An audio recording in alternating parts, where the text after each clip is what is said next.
Here we are upstairs again. Last time I removed some floor paneling, the two chipboard flooring panels. Well, they're the missing bits.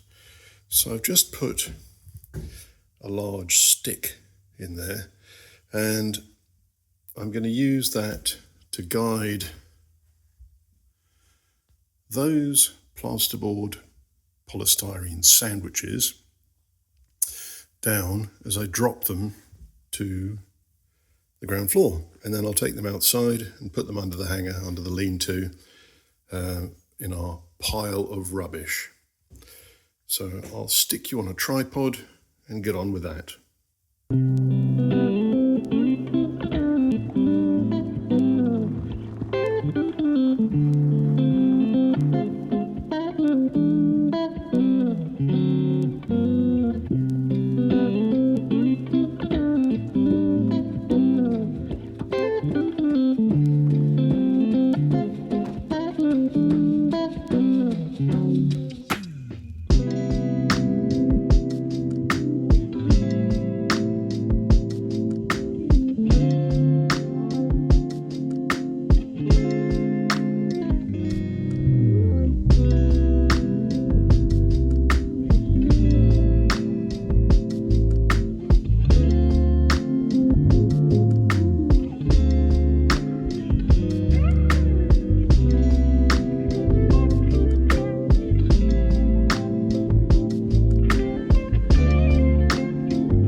Just a quick video today, getting rid of those plasterboard panels and the glass fibre insulation. If you've enjoyed it, please click the thumbs up and don't forget to subscribe, and if you tick that bell notification, somebody, YouTube, will send you a notification when the next episode airs. Thanks a lot, see you soon.